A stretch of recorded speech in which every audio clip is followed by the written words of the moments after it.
예, 도대체 이 쿠팡이라는 기업의 작태를 어떻게 해야 될지 답답한 상황입니다. 대통령실 회의를 30분 앞두고 쿠팡이 자체 보도 자료를 냈습니다. 관련해서 본인들이 셀프 조사를 해서 관련된 내용을 확인했다라고 밝힌 건데요. 이 사람들 이거 어떻게 해야 됩니까? 관련해서 국회 정무위 소속 더불어민주당 김남근 의원님 월요일과 금요일 한 주의 시작과 끝을 저희 취재 편의점과 함께 하십니다. 어서 오십시오. 예, 안녕하십니까. 국회 정무위 소속의 김남근 국회의원입니다. 예, 의원님. 월요일 저희가 모셨는데 예. 아무래도 안 되겠어가지고 국회에서 가장 쿠팡 전문가이신 의원님을 모시고 저희가 다시 한번 또 이 문제를 좀 얘기를 해보려고 하는데요. 일단 이거 어떻게 보세요? 갑자기 느닷없이 보도자료를 내가지고 포렌식 증거를 활용해서 고객 정보를 유추한 전직 직원을 특정했다. 그리고 유출자가 쿠팡 고객 정보를 접근 탈취하는 데 사용된 모든 장치는 회수돼서 안전하게 확보됐다. 자기들이 수사기관도 아니지 않습니까? 이거 어떻게 생각하십니까? 여기서도 이제 쿠팡이 우리 대한민국의 법과 행정을 얼마나 깡그리 무시하고 있느냐를 잘 보여주는 것이죠. 이미 민간합동 조사단이 만들어져서 수사를 하고 있으니까 그런 정보가 있다 그러게 되면 수사기관에 제출을 하고 수사기관에 이제 수사를 통해 가지고 검증을 해가지고 발표를 해야 되는데 자신들이 원하는 목표에 맞는 뭐 증거만 자기들끼리 추려가지고 이제 일방적으로 발표를 한 것 같은데요. 뭐 내용을 보더라도 어쨌든 이 사건 시작이 시민들 한 4,500명이 협박성 메일을 받은 거잖아요. 개인정보 유출가 됐다는. 근데 쿠팡의 주장에 어저께 발표 내용에 하면 제3자에게 유출이 안 됐다는 거잖아요. 그렇습니다. 그 협박 메일을 받은 시민들은 그럼 뭔가 일단 당장 간단한 의문이 들게 되잖아요. 그러니까 그런 점에 대해서는 수사기관에서 수사를 해서 발표를 해야지 신뢰가 가지. 이미 신뢰가 바닥에 떨어진 쿠팡의 이것만 믿고 아 문제 없구나 이제 다 해결됐구나 이럴 수는 없는 문제라고 생각합니다. 근데 저는 이 쿠팡이라는 회사도 윤석열 비슷하게 무슨 국민들 알기를 어떻게 하는 건가라는 그러니까 자기들이 이렇게 주장하면 자기들의 주장을 내 쿠팡 얘기가 맞아요. 이 수사는 안 해도 될 것 같아요. 국민들이 그럴 거라고 생각하는 걸 너무 아둔하고 어떻게 이런 뭐 윤석열 정부에서 이제 뭐 유니콘 기업이다, 혁신 기업이다 그러면서 이런 또 혁신 기업에 대해서는 뭐 규제를 하지 말고 뭐 자율적으로 문제를 해결하도록 해야 된다 이렇게 막 좀 키워준 게 있잖아요. 그러다 보니까 이제 그런 거에 이렇게 어떤 이제 습관이 돼 있는 측면도 있는 것 같고 또 하나는 이제 이렇게 오만한 태도를 보이는 것들은 전 두 가지라고 생각을 하는데요. 이제 하나는 이제 독과점적 지위에 있는 거죠. 어차피 이래봐야 이미 그 퇴근할 때 뭐 모바일로 주문을 해가지고 새벽에 배송을 받아서 편리하게 이제 신선식품이나 생활용품들을 배송받는 이제 이런 문화가 하나의 시장이 형성이 됐거든요. 그래서 이제 소위 모바일 시장이라고 모바일 쇼핑 시장 여기에 쿠팡이 한 70%의 점유율을 갖고 있습니다. 어차피 탈팡을 하더라도 오래 못 입고 다시 오게 된다. 아마 이제 이런 생각을 하는 것 같아요. 그러다 보니까 이제 소비자들에 대해서도 그 소비자들의 어떤 소비 윤리 의식이나 사회적인 어떤 여론 이런 것들에 대해서 이제 별 고려하지 않는 무시하는 이제 이런 태도를 보이게 되고 또 입점업체들에 대해서도 이제 뭐 우리 과징금 받아봐야 독과점적 지위가 있으니까 그걸 얼마든지 그런 입점하고 있는 중소상공인들에게 전가시킬 수 있다.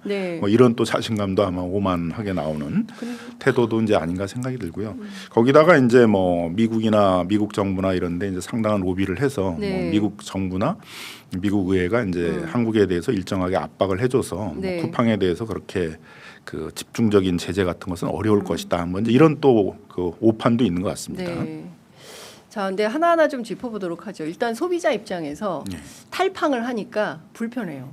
왜냐하면 네이버에 들어가서 가격 비교를 해서 뭐 네이버가 뭐 어떤 택배회사하고 손잡고 한다 그래서 쭉 들어가 보니까 엄청나게 많이 떠 있는데 그래서 이거를 들어가서 클릭하면 또 다 회원 가입을 해요. 뭐 G마켓 뭐 어디 그 영세 상공인부터 시작해가지고 굉장히 많은 업장이 있는데 이거 사야겠다라고 들어가면 또 회원 가입을 해야 돼요. 인증 절차하고 이거 하느라 최소 예전 같으면 딱 한 뭐 5에서 10분이면 끝날 일을 1시간에서 2시간을 하게 되는 거예요. 그러니까 너무 비효율적이죠. 소비자들 입장에서는 쿠팡이 요걸 노리는구나 라는 생각이 딱 듭니다. 그래서 이거에 대한 대책, 소비자들을 위한 대책 마련이 필요할 것 같다라는 생각이 좀 드는데 그럼에도 불구하고 저는 시민운동 차원에서 소비자운동 차원에서 불편을 감수합시다. 라는 생각은 좀 드는데, 이거 근데 털릴 저기 개인정보도 없어요. 어제 보니까 아시아나도 또 털렸던데, 이게 뭐 대한민국 개인정보는 나만 할 수가 없는 지경 아닙니까 이거? 예. 이제 두 가지 문제가 있는 거죠. 그러니까 너무 과도하게 개인정보들을 수집한다. 맞습니다. 이게 그 쇼핑몰 운영에 필요한 정도의 맞습니다. 정보인지 좀 의문이 들고 예. 또 그런 과도한 이제 정보들을 모은 걸 가지고 이제 뭐 맞춤형 광고 또 이런 사업들을 그렇습니다. 하거든요. 예. 그래서 또 그거를 이제 뭐 맞춤형 광고를 하는 쪽에 넘겨준다든가 이제 이런 문제들이 있어서 이렇게 과도한 개인정보 수집에 대해서도 좀 막아야 될 부분들이 있고, 그다음에 그 개인정보들을 이제 이렇게 그 비식별을 할 수 있도록 해야 되거든요. 그 개인과 그 정보들이 일치되지 못하도록 네. 하는 거 있는데 그런 것들을 하고 있는지 이건 이제 개인정보위원회가 좀 조사를 해야 될 진짜 부분입니다만, 너무 심각하게 개인정보를 그러니까 유출이 됐다는 거하고 그게 그렇습니다. 누구의 정보라는 거하고는 좀 다른 거거든요. 그렇습니다. 예. 유출이 됐다는 것들은 이제 이런 보안이나 이런 거 이제 투자를 안 하고 있어서 그런 부분들에 대해서 정확히 이제 그 보안 이런 프로그램 같은 것들에 더 투자를 하도록 유도를 하는 정책이 필요할 것이고요. 네. 그렇다고 유출이 됐다고 해서 그게 누구의 어떤 무슨 주문 정보다 누구의 무슨 카드 정보다 이렇게 식별이 되면 안 되거든요. 네네. 그래서 그걸 다 비식별화해 가지고 정보를 보관하도록 하고 있는데 우리나라 기업들이 그렇게 안 하고 있는 거 아니냐. 쿠팡의 보안에 경우는 이제 예산을 안 한 거 안 아니냐. 쓰잖아요. 그러니까 예. 유출된 게 예. 그대로 누구의 예. 무슨 정보다라고 다 예. 드러나는 거니까 예. 이런 부분들에 대해서는 이제 개인정보위원회가 예. 한번 우리나라 그 많은 고객 정보들을 갖고 있는 데들이 그렇게 그 예. 개인을 식별하지 못하도록 이렇게 네. 개인정보 관리를 하는지 이런 거에 대해서 좀 조사를 할 필요가 있겠다 생각이 듭니다. 그러니까 이런 거죠. 예를 들어서 뭐 G마켓에 또 그러면 가입을 할까? 그럼 가입을 해야 이걸 상품을 살 수 있는데 G마켓은 그러면 언제 털릴까? 이렇게 되는 거예요. 그런데 이렇게 많은 다 세부항 뭐 여성인지 남성인지 뭔지 어쩐지 뭐 생년월일은 언제인지 핸드폰은 뭔지 이 많은 개인정보를 또 다 그 회사에 제공을 하면 또 여기서도 믿기 어렵지 않습니까? 심지어 기업은 물론이고 정부도 보안에는 굉장히 예산을 짜게 편성을 하지 않습니까? 이걸 어떻게 믿고 또 하냐? 너무 힘들어요, 진짜. 살기가 힘들다. 한편으로는 이제 뭐 플랫폼 사업, AI 사업 이런 것들이 많은 데이터를 수집해가지고 그렇습니다. 그 데이터들을 가공하는 것들이 예. 이제 이 어떤 혁신의 주로 핵심적인 내용들인데요. 이제 그러다 보니까 그런 플랫폼 사업, 뭐 AI 사업들이 이제 빨리 발전할 수 있도록 하기 위해서 광범위한 데이터를 수집하고 그걸 가공하고 할 수 있는 자꾸 이제 권한을 넓혀주는 쪽으로 규제를 완화해 왔는데 뭐 또 새로운 산업을 키우기 위해서 필요한 한 측면들도 있겠지만 또 다른 측면에서는 이제 그렇게 무분별하게 또 하다 보면은 개인 정보들이 쉽게 유출이 되고 또 쉽게 유출된 정보가 개인들에게 식별이 돼가지고 그 개인을 공격하거나 개인들을 파악하는 정보로도 활용될 수 있기 때문에 네. 또 적절한 또 개인정보 보호에 관한 규제와 또 그런 보안에 대한 투자 이런 것들이 같이 병행되도록 할 필요는 있습니다. 그러니까 이제 소비자들이 이제 우리 국민들이 살면서 불편을 겪은 지가 벌써 이제 쿠팡 사태가 난 게 언제입니까? 근데 이게 아직도 대책이 없다. 그러니까 요새처럼 21세기에 LTE급으로 빠른 5G급으로 우리가 살고 있는데 정부 대책이나 이 국회에서 나오는 대책은 너무 늦다. 하루하루가 지금 생존이 어려운 상황에서 왜 이렇게 늦을까라는 생각을 저는 개인적으로 했습니다. 그리고 개별 부분들에 대한 이제 뭐 대책들은 나올 텐데 예. 개별 대책으로 충분하지 않은 거잖아요. 왜냐하면 그렇습니다. 이제 쿠팡이라는 게 이제 거대한 그 독과점 체제를 이제 오픈마켓에서 모바일 쇼핑 시장에서 구축한 다음에 그걸 가지고 또 배달앱 시장에도 이미 그런 거를 구축했고 OTT 시장에 가서도 또 그런 걸 계속 확산시켜 나가고 있고 네. 그런 이제 독과점들을 시장 전이를 계속 시켜 나가고 있는 이제 그런 상황인데 그런 근본적인 문제에 대한 예. 대안이 대책이 없으면 예. 이제 개별 뭐 지금도 뭐 공정거래위원회가 쿠팡이 그 오픈마켓에서 그 입점 업체들의 그 정보들을 갖다가 예. 수집을 해가지고 그걸 가지고 그 자사 상품들을 만들거나 또 그걸 가지고 또 자사 상품을 검색수에서 올려가지고 네. 자기 자사 상품들이 많이 팔리도록 하고 하는 이런 거에 대해서 1,600억의 이제 과징금을 물렸단 네. 말이에요. 예. 그리고 또 배달앱 시장에서 그 입점 이제 배달 음식점들이 배달 상품에 이제 자기들이 부담하고 있는 배달비 같은 것들 이렇게 전가해서 가격을 책정해야 되는데 그런 걸 못하게 이제 가격 통제를 하고 있으니까 그 부분에 대해서도 지금 과징금 처분을 이제 앞두고 있습니다. 근데 이제 개별 이런 과징금 처분에 대해서도 뭐 별로 꿈쩍하지 않고 뭔가 이렇게 이 자신들의 영업 방식들을 개선하려고 그러지 않는 네. 그런 이유들은 또 와우 멤버십도 가격을 확 올리면 된단 말이에요. 예. 입점 업체들에게 수수료를 올리면 된단 말이에요. 독과점적 지위가 있으니까 그걸 얼마든지 다른 데로 전가시킬 수 있는 소비자나 그 입점 중소상공인들에게 전가시킬 수 있는 지위를 갖고 있으니까 네. 그렇게 이제 오만할 수 있는 거거든요. 그러니까 이제 이런 부분들에 대한 좀 근본적인 대안을 마련해야 된다라는 거죠. 저희 학교 다닐 때부터 독과점을 막아야 된다라고 얘기했는데 30년, 40년 지나 돼가도록 이게 지금 이런 문제가 해결이 안 되는 건 진짜 어떻게 해야 되나 싶습니다. 자, 휴일이었던 어제 대통령실에서 김용범 정책실장이 주재하는 쿠팡 장관 회의가 있었습니다. 지금까지의 회의보다 이제 일단 그 회의의 수준도 격상시키고 부총리급으로 해서 조사단도 만든다는 건데요. 이게 전방위적인 좀 대책을 좀 마련해봐야. 하필이면 크리스마스에 또 싹 다 불러 모았어요. 어떻게 보세요? 정부 차원의 어떤 대책이 좀 나와줘야 된다고 생각하십니까? 시민단체들은 당장 업무 정지라도 해야 된다라고 얘기를 하는데요. 또 그것도 뭐 여러 가지 뭐 소비자 불편 등등등 이유 때문에 안 된다라고 하기도 하고. 어떻게 보세요, 의원님?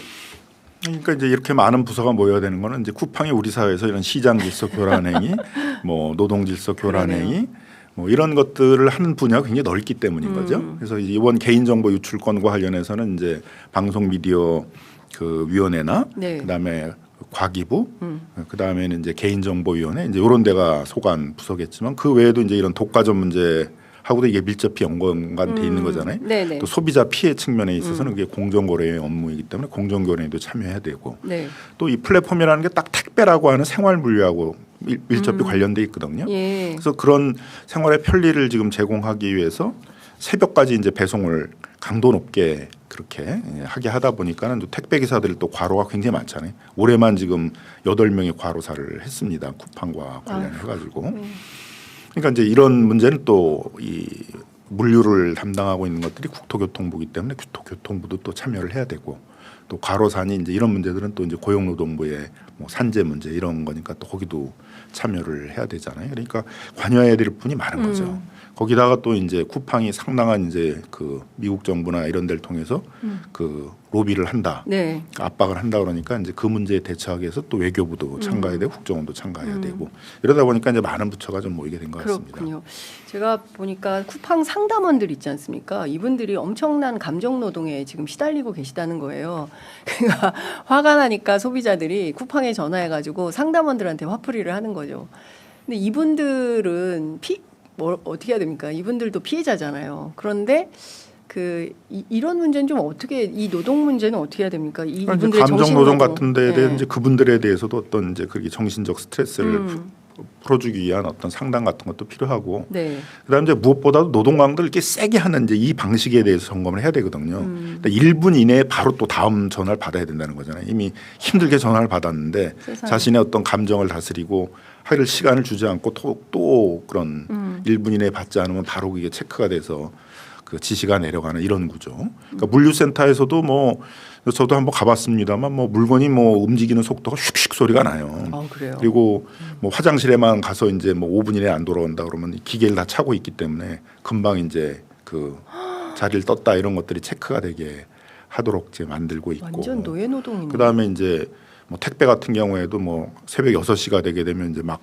경고들이 간단 말이에요. 빨리 배송을 끝내야 된다라고 그러면 그 마지막 배송 시간 되게 되면 택배 기사들이 엄청난 이제 스트레스 강도가 올라가게끔 이렇게 돼 있어요. 근데 이런 걸 다 혁신이다라고 사람을 쥐어짜고 뭐 소위 이제 시체 말로 이제 그 사람들의 어떤 건강이나 생명을 이제 어떤 갈아서 작업을 하게 만드는 어떻게 거잖아요. 혁신입니까, 원님? 근데 그런 걸 다 이제 혁신이라고 그러니까 우리가 기계처럼 용인해 줄 일하라는 수는 거네. 없다 이거죠.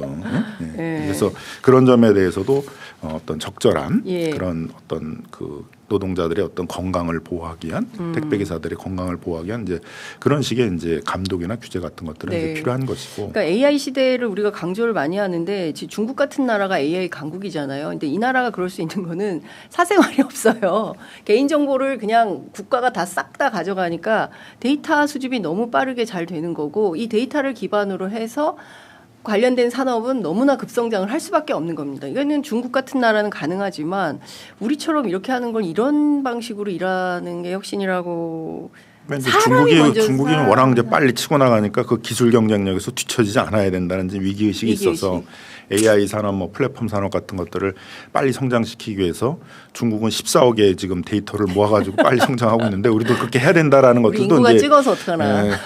수긍도 가지만 예. 또 한편으로는 이제 이런 또 예, 피해들이 계속 피해들이 생길 있다. 수 있기 때문에 요걸 잘 조화시키면서 가려는 좀 지혜를 네. 모아야 될 때인 것이죠.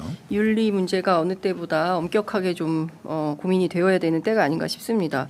근데 이 로버트 오브라이언이라는 그 백악관 안보보좌관 있지 않습니까? 네. 트럼프 일기 때 트럼프의 최측근으로 알려져 있는데 미국 기업에 대한 한국 정부의 차별이다 이런 주장을 해요. 물론 그 미국에 본사를 두고 있긴 합니다만 매출은 코리아에서 다 벌어가는데 이 사람이 이렇게 얘기하는 것은 결국 쿠팡의 로비에 의한 결과다 이렇게 봐야 되겠습니까? 어떻게 보십니까? 일단 첫 번째 이제 미국 기업만 우리가 규제하려는 게 아니잖아요. 그렇습니다. 쿠팡이 미국 기업이라 쳐도 예. 네. 만약에 쿠팡이 독일 기업이었으면 뭐 이제 독일 독일 기업이 이제 배달의 민족도 같이 그렇죠. 이렇게 규제를 하는 것이고 그렇게 예. 따지면은 예. 그다음에 이제 국내에 있는 뭐 네이버나 뭐 카카오나 다 똑같은 규제를 받는 것이기 때문에 일단 이제 뭐 미국 기업에 대한 차별이다라는 것들도 이제 맞지 않고 그다음에 쿠팡이 미국 기업이냐에 대해서도 이제 그렇습니다.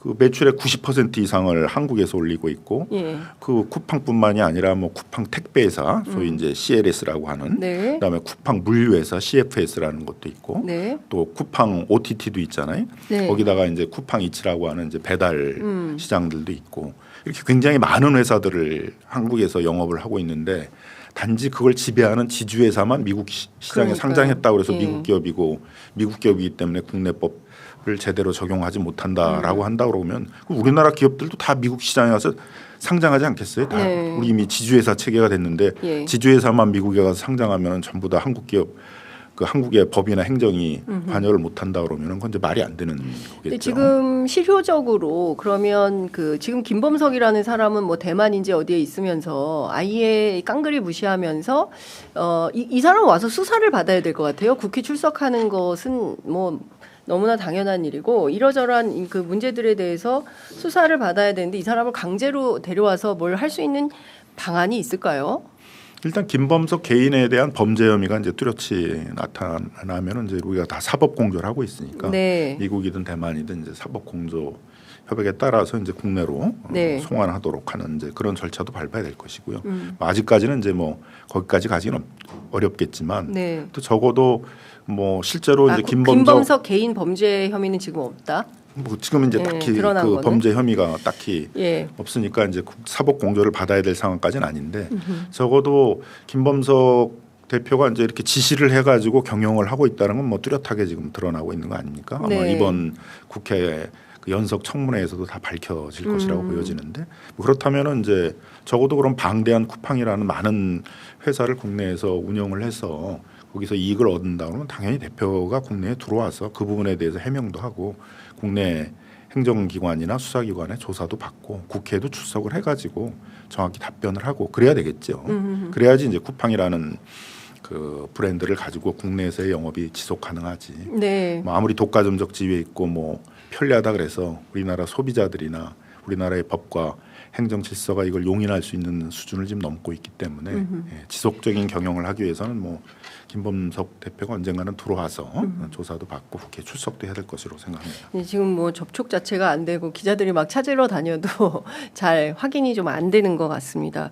뭐 그 동생이 이제 들어와서 동생은 이제 국회에 출석할 것 같은데요. 아니 동생은 아니 자기가 나와야지 동생이 나와가지고 그가 끊임 되게 비겁한 사람인가 봐요. 자기가 그렇지, 또 뭐 이렇게 그런- 엄청나게 큰 기업을 하면서 그런 국제적인 기업을 운영하기 위해서 글로벌 CEO라면서요. 그래서 바빠서 못 온다면서요. 글로벌 CEO가 되기에는 좀 제가 보기에는 좀 작다. 글로벌 CEO가 되기에는 좀 작다. 그래서 이번에 또 동생을 내보내서 또 이렇게 자기 책임을 면탈하려고 뭐 하는 거군요. 뭐 김범석이 안 나오더라도 물론 이제 안 나오면은 이제 거기서부터는 이제 그 수사 대상이 될 수 있죠. 국회 그 감정 및 증언에 관한 법률에 의해서 불출석할 경우에 있어서는 네. 이제 그 위원회가 고발하게 되게 되면 이제 그 지난번에 형사처벌이 과방위 되니까. 때도 고발이 됐을 겁니다. 그러니까 예. 이제 수사가 돼서 이제 예. 그런 거부한 것들이 정당한 이유가 없다. 네. 확인이 되면 이제 그때부터는 이제 그 사법 공조의 대상이 되고 이렇게 될 수도 있겠죠. 네.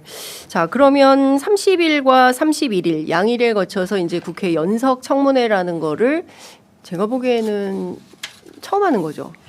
그동안 이런 게 많았나? 제 기억이 잘 안 납니다. 국회법에 제도는 있었습니다만 잘 잘 활용이 안 됐던 것 됐는데 같은데. 이렇게 쿠팡이 이제 뭐 개인정보 유출과 관련해서는 국회 정무위원회 과방위원회에 또 사안도 되고 또 그 택배 뭐 이런 거에 있어서는 국토교통위원회 또 사안도 되고 뭐 과로사 이런 또 산재 문제는 고용노동위원회 사안도 되고 또 미국에 가서 로비를 하면서 국내의 어떤 온라인 플랫폼법 입법들에 대해서 계속 그걸 뭐 막고 쿠팡에 대해서 제재하는 것들에 대해서 미국 정부나 의회를 동원해서 이제 막았다. 이런 것들에 대해서는 또 외통위 사안들도 되고 또 탈세를 하고 있는 것들도 있기 때문에 국세청에서 기재위도 사안도 되기 때문에 그래서 결국 6개 상임위원회가 이제 같이 연합해 가지고 청문을 하기로 이제 이렇게 하고 있는 거죠. 의원님도 청문위원회에 들어가십니까? 예, 저도 이제 정무위원회 이제 예. 위원으로 이제 들어가야 되는데 네. 근데 이게 이제 들어가려면은 이제 국회 정무위원회 위원장이 이제 예. 이 두 위원을 이제 예. 이 정무에서 2명이 가기로 돼 있는데 저희 예. 여당에서는요. 예. 두 위원을 이제 그 연석 청문회에 참석하는 것으로 예. 이걸 좀 보내줘야 되는데 예. 아직까지 안 보내주고 있어요. 윤한홍 위원장이죠. 예. 그리고 지금 위원장을 누구로 할 거냐 이것도 지금 서로 실랑이를 하고 있는데 민주당에서는 최민희 과방위원장을 위원장으로 하자라는 거고 국힘에서는 윤한홍 정무위원장을 하자라는 건데 일단 이제 원내협상 국회 정무위원회는 이제 스스로 반성을 해봐야 되잖아요. 이게 가장 쿠팡의 문제점들을 일찍부터 지적해오고 그러니까요. 관련된 입법이나 행정 이 가장 많은 데가 정무잖아요. 정무인데. 개인정보위원회도 정무이고 그렇습니다. 공정거래위도 정무이고 예. 금융위도 정무인데 뭐 한 게 없잖아요. 회의도 제대로 열지도 않고 법안도 온라인 플랫폼 관련된 뭐 독과점규제법이든 온라인 플랫폼 거래공정화법이든 네. 뭐 음식 배달업 뭐 서비스 이용료 제한법이든 하나도 논의한 게 없는데 그러면 네. 먼저 이렇게 안 하니까 결국은 다른 데가 주도권을 갖게 된 거잖아요. 뭐 과방이나 그러네요. 이런 데들이 그러니까 예. 제가 보기엔 좀 윤한홍 정무위원장님이 예. 그런 점에서 뭐 저희도 반성을 해야 되겠지만 어쨌든 주도적으로 회의를 못 열게 하신 점은 있으니까 왜 그런 점에 그런 대해서는 겁니까? 이제 윤한홍 위원장. 좀 먼저 반성을 해야지. 그나마 다른 위원회가 주도해서 한다는 위원회에 자기 상임위원회 의원들도 안 보내겠다, 방해하겠다. 그런다면은 국민들이 그 국민 밉상 쿠팡에 대해서 국회에서 좀 제대로 대응을 해보자 그러는데 그걸 또 원래 책임 있게 해야 되는데 하지도 않고 방해까지 한다 그러면 그 비난이 얼마나 많겠어요, 그죠? 네. 그런 걸 감수하셔야 된다. 그래서 지금이라도 그 국회 정무위원회 그 2명 네. 그 뭐 야당까지 이제 참여한다면 야당 의원까지 해서 그 명단을 빨리 이제 보내셔야 된다. 이렇게 네. 생각합니다. 국민의힘은 지금 이 청문회에 참여하지 않겠다라는 거죠. 이게 당론입니까? 아니 그 점도 명확지는 않은 것 같아요. 그래요? 그것도 예. 이제 명확하지는 않은 예. 것 같고. 그러니까 항상 보게 되면은 이렇게 명확하게 반대하는 걸 취하는 게 아니라 네. 그냥 뭉개는 거죠.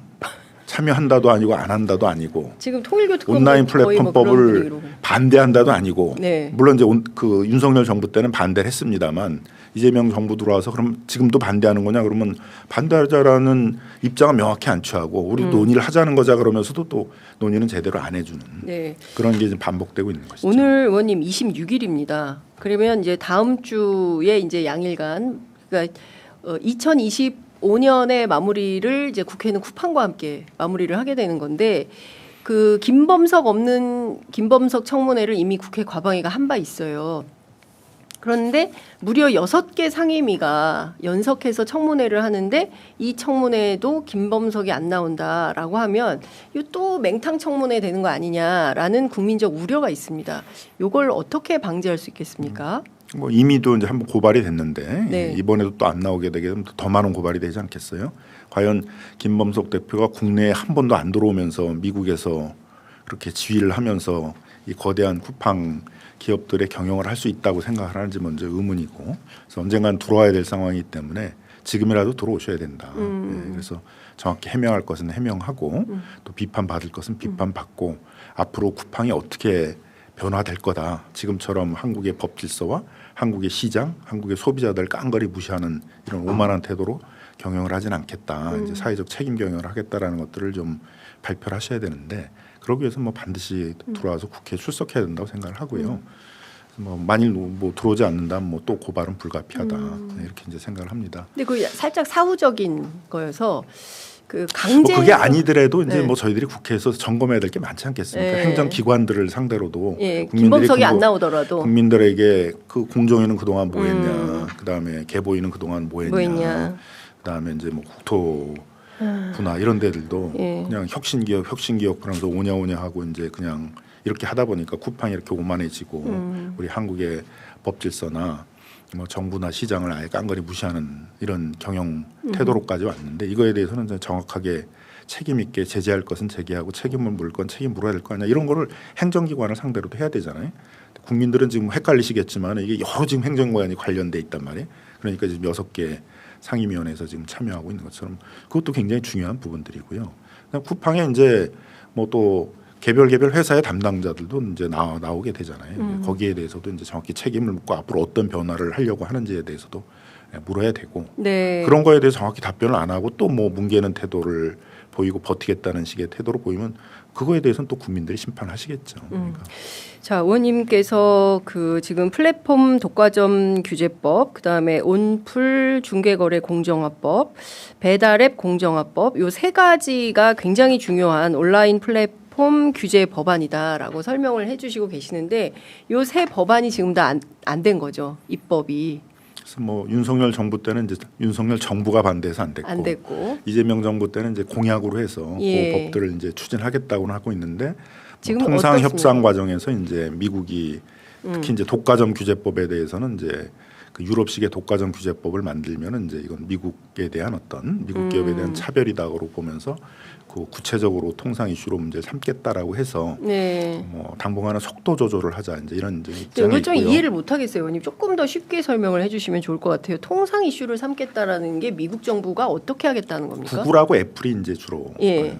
그 대상. 제재를 받게 예. 되잖아요. 예. 실제로 유럽에서 이제 요 독과점 규제법에 의해서 예. 구글하고 애플이 뭐 56조 정도 우리 돈으로 되는 그런 과징금을 막고 이제 그 네. 독과점 문제를 해결하기 위한 어떤 방안을 지금 유럽의 그 공정거래 집행 당국에다가 지금 제출을 해야 되는 이제 그런 상황에 있고요. 그래서 유럽에서 이제 트럼프 정부가 들어온 다음에 이제 그걸 굉장히 통상 이슈로 삼겠다 그러면서 네. 긴장이 고조되고 있는 상황인데 한국이 거기에 동조하면 이제 그 우리 구글하고 애플 미국 네. 기업에 대한 차별로 보겠다는 식의 이제 좀 압박을 하고 있는 거죠.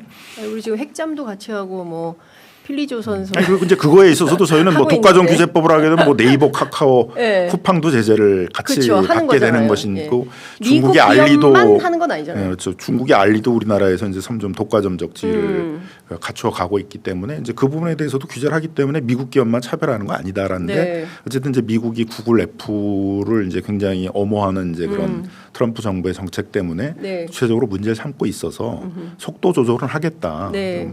근데 온라인 플랫폼 거래공정법 주로 이제 이런 배달앱 시장 같은 데서 이제 뭐 일방적으로 수수료를 올린다든가 배달비를 전가한다든가 제때 정산을 해주지 않고 쿠팡처럼 뭐 45일, 60일 동안 정산을 안 해줘가지고 그 이 입점업체들이 대출을 받아서 기업을 운영하게 만든다든가 이런 건 이제 굉장히 불공정 행위잖아요. 그러니까 그런 거에 대해서 이제 입법을 하겠다는 거여서 그거는 그렇게 뭐 미국 기업에 대해서 차별이란 뭐 논의도 없는 거 아니냐 아닌데. 네. 어쨌든 이제 쿠팡의 로비력이 상당하다 그러면서 우리 통상 당국에서 통상 교섭을 하는 동안은 온라인 플랫폼 거래 공정화법도 좀 논의를 자제해 달라. 통상교섭본부의 요구입니까? 뭐 이제 우려죠, 우려. 예. 네. 뭐 아니, 우려를 의원님 제기하시니까. 마사지하지 마시고. 그러니까 우려가 통상교섭본부에서 지금 이 세 가지 중요한 법안에 대해서 본인들이 통상과 관련한 교섭을 하는 동안에는 이 법을 추진해주지 말아달라, 자제해달라. 이제 그런 조항이 있었기 때문에 이제 국회에서도 뭐 논의를 좀 자제했는데 이제 팩트 시트가 만들어졌잖아요. 예, 그래서 이미 이제 끝났지 않습니까? 그래서 네. 온라인 플랫폼 비롯한 디지털 시장 문제에 대해서 미국 기업을 차별하면 안 된다니까. 미국 기업만 차별하면 안 되는. 그렇죠. 차별을 하지 않으면 문제가 없는 거잖아요. 그렇습니다. 모든 그러니까 기업이 이제부터는 똑같이. 그냥 막연한 우려를 가지고 입법을 국회가 보고 자제해달라 그러면 안 되고 예. 구체적으로 미국 기업이 그럼 뭘 문제를 제기하냐. 그렇죠. 미국 정부가. 예. 근데 지금 뭐 아까 말씀하신 것들도 보게 되면 그냥 로비스트인 그 로버트 오브라이언. 오브라이언이라는 사람이 뭐 페북에 뭐 썼다라는 얘기지. 예. 미국 정부가 쿠팡에 대해서 지금 문제를 제기한 게 아닙니다. 없잖아요. 예. 그러니까 이런 식으로 막연히 그냥 미국의 로비스트들이 문제 제기하면 예. 뭐 미국에 있는 하원의원 몇 명이 자기 동료들 모아가지고 뭐 우리 공정거래위원회다가 온라인 플랫폼 어떻게 할 거냐 문서 하나 보냈다 그래서 이제 우리가 다 논의를 중단하고 이렇게 해서는 안 된다. 우리가 아니, 주권 국가인데. 미국 사람보다 더 미국 가족을 위해서 일하는 대한민국 정부 공무원들이 있으면 안 되는 거 아닙니까? 그렇죠. 이제 그러니까 예. 뭐 교섭하는 동안에는 또 하도 트럼프 정부가 이상해가지고 예. 이걸 우리가 또 추진한다고 그러면 뭐 하나 더 내놔라 이제 그럴까봐 저희들이 뭐 자제를 했지만 지금 팩트시트가 다 만들어지고 네. 구체적으로 이제 해석의 문제잖아요. 그렇습니다. 쿠팡을 제재하는 게 온라인 플랫폼 거래 공정화법을 입법하는 게 그 팩트시트에 나와 있는 미국 기업을 차별하는 거냐 해석의 아니잖아요. 문제잖아요. 예, 그렇습니다. 아니다 그러면은 예. 통상 그 당국에서도 미국하고 논쟁을 해야죠. 그럼요. 이거는 당당하게 논쟁을 쿠팡이 해야죠. 국내에서 이렇게 많은 사업을 하고 예. 문제가 있어서 국내법에 따라서 쿠팡만 아니고 배달의 민족도 같이 규제를 받고 있는 받다. 거고 예. 다 뭐 예. 네이버 카카오 다 똑같은 싹다 입법적 똑같이 규제를 받는 거다. 이제 그렇게 해서 그거는 이제 뭐 논쟁을 하고 해결을 하려고 해야지. 그냥 계속 우려를 하면서 뭉개고 국회가 다 자제를 하라 뭐 하라 그러니까 이렇게 쿠팡이 오만하게 나오는 이유가 저 정도 로비력을 해도 우리 국내 정부가 통상 당국이 뭐 상당히 이제 어떻게 보면 그런 우려 때문에 입법이나 어떤 이런 것도 자제하게 되는구나. 이런 것들을 좀 잘못 해석하게 만든 거잖아요. 네. 그러니까 이제는 좀 단호하게 나가야 된다. 그렇습니다. 이제는 좀 단호하게 해 주시면 좋을 것 같습니다. 끝으로 자당의 선배 국회의원이라서 좀 저든 되시겠지만 김병기 원내대표의 그 보좌진과의 그 공방이 연일 계속되고 있습니다. 당내에서 김병기 원내대표의 거취 문제는 어떻게 하는 것이 좋겠다라고 모아지고 있습니까? 뭐 모아지고 있는 건 없고요. 네. 예. 어쨌든 김병기 대표도 계속 본인이 이제 예. 부적절한 행동을 했다라는 것들에 대해서는 뭐 사과의 말씀을 하시고 있고 뭐 그런 부분에 대해서는 더 철저하게 이제 그 사과하고 그다음에 해야 된다라고 생각을 하고 근데 뭐 또 본인도 굉장히 억울한 것도 사실이고 예. 그 보좌관 분들이 또 이제 그 계속 또 그 면직당하게 된 거에 대한 어떤 그런 차원에서의 그 제보를 하고 있는 것도 또 사실이고 또 그 보좌관 분들이 뭐 상당히 그 내란에 대해서 국민적으로 분노하고 있을 때 뭐 다 어떻게 보면 뭐 목숨 걸고 그냥 담을 넘고 뭐 적어도 뭐 끌려가 가지고 이제 뭐 고문당하고 이제 뭐 감옥에 가고 이런 각오로 국회의원서부터 다른 모든 보좌관들이 싸우고 있을 때 네, 본인들도 그분들은 나왔다고 하던데요. 부적절한 행동을 한 것에 대해서는 이제 뭐 그런 것 때문에 이제 김병기 의원도 면직을 이제 하게 된 것이고 뭐 그런 거에 대해서 뭐 정당하지 않은 면직이라면 이제 그런 걸 다투는 것들은 또 이제 변론으로 하고 뭐 어쨌든 이제 그런 거에 있어서의 또 억울함도 또 있는 거니까. 예. 알겠습니다. 너무 곤혹스러워해가지고 제가 여기까지만 여쭤보도록 하겠습니다. 자, 오늘 말씀은 여기까지 듣겠습니다. 고맙습니다.